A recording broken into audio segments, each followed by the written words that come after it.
امریکہ کا مغربی علاقہ دھوئیں سے بھری ہواؤں کی لپیٹ میں ہے۔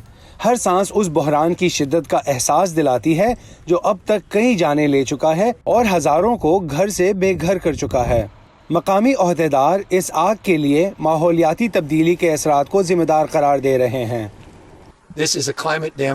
یہ ماحولیاتی ایمرجنسی ہے، یہ حقیقت ہے اور یہ ہو رہا ہے۔ یہ ایک طوفان کی طرح ہے، ہر سال اب وہ ہو رہا ہے جو پہلے کبھی نہیں ہوا تھا۔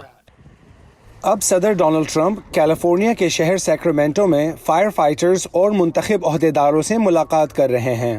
ہفتے کے روز ریاست نیواڈا کے شہر رینو میں ایک انتخابی ریلی میں صدر نے اپنے انتخاب میں اس آگ کا ذکر بھی کیا۔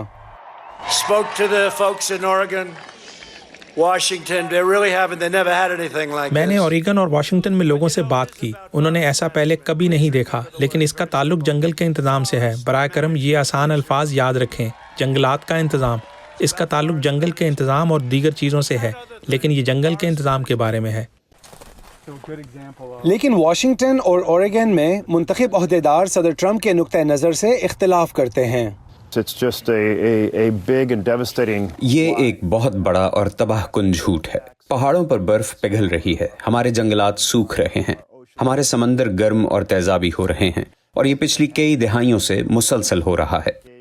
ان ریاستوں کے کچھ رہنما موسمیاتی تبدیلیوں کے خلاف لڑنے کے لیے فوری اقدامات کا مطالبہ کر رہے ہیں۔ یہ پاگل پن ہے۔ اس وقت ہمارے لوگوں کو اتنے بڑے چیلنج کا سامنا ہے۔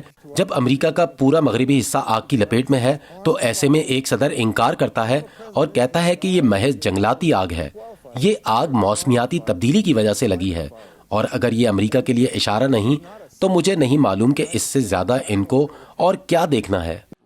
ماحولیاتی تحفظ کے کچھ کارکنوں کی شکایت ہے کہ صدارتی انتخابات میں صدر ٹرمپ کے مد مقابل سابق نائب صدر جو بائیڈن نے بھی اپنی مہم میں ماحولیاتی تبدیلی کو اولین مسئلہ نہیں بنایا ہے۔ جو بائیڈن نے ایک بیان جاری کیا ہے جس میں انہوں نے کہا کہ ماحولیاتی تبدیلی کے خلاف لڑنے کا وقت ابھی ہے۔ ایسے میں جب کمیونٹیز آگ، قدرتی آفات اور ان کے اسباب سے نمٹ رہی ہے، ماحولیاتی تبدیلی اس سال صدارتی مہم کا ایک بڑا موضوع بن سکتی ہے۔ مشیل کوئن کے ساتھ Imran Jadoon, Voice of America.